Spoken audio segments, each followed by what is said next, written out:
I had one of those conversations the other day that just stayed with me long after it ended. I was walking at the dog park the other day and started talking with this older gentleman that I hadn't really talked to before. And as sometimes happens, strangers tell me all kinds of things.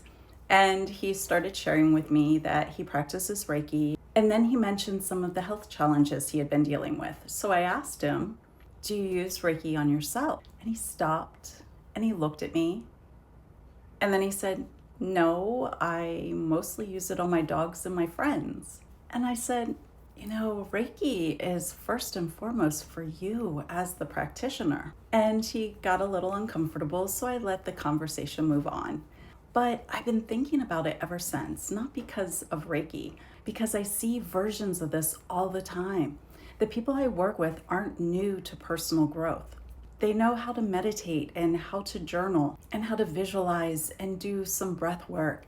They know how to regulate their nervous system. They got tools. So the question usually isn't, what tool do I need?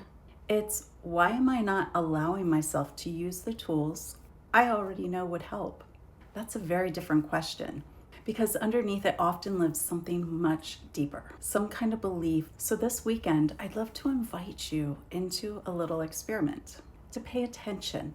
Where are you withholding from yourself something you'd freely offer somebody you love? Maybe it's rest or compassion or to ask for help. Maybe it's 5 quiet minutes to yourself. Maybe it's using the very practice you recommend to everyone else. Just notice, no judgment, because sometimes the next step isn't finding another tool. It's finally giving yourself permission to use the ones you already have. So I'm curious, what's one tool you already know helps you that you'd like to return to this weekend?